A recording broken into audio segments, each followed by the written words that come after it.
Remember the moments when legends were made.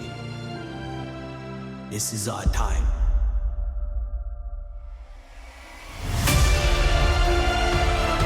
Από το 1988 μέχρι το 1995 που η ομάδα ανεβαίνει 5 κατηγορίες και από το τοπικό βρίσκεται στην Α1 εθνική κατηγορία,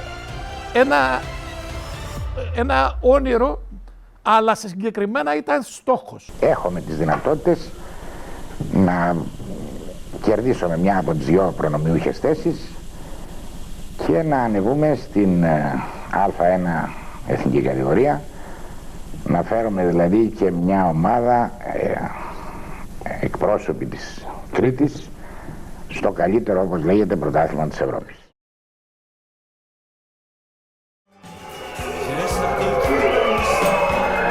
«73, 78, 77, 8 δευτερόλεπτα πριν τελειώσει το παιχνίδι.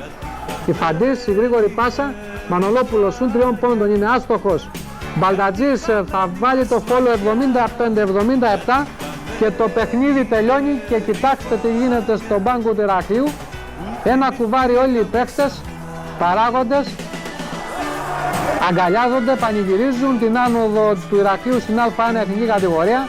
Η νίκη αυτή του Ηρακλείου σίγουρα γυρίζει κεφάλαιο στην ιστορία όχι μόνο του κρητικού μπάσκετ αλλά και του κρητικού αθλητισμού, καθώς αποτελεί μια από τις πιο λαμπρές ιστορίες του.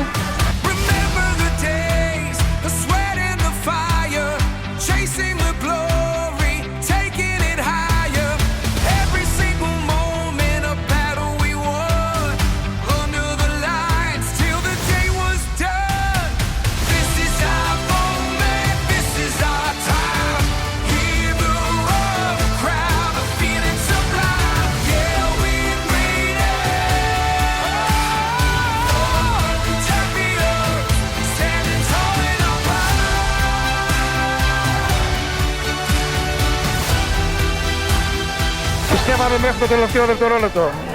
Είμαι από τους ανθρώπους και θέλω να μείνει για μένα αυτό που είχα πει ότι δεν τελειώνει τίποτα, δεν φτάσει στο τέλος του.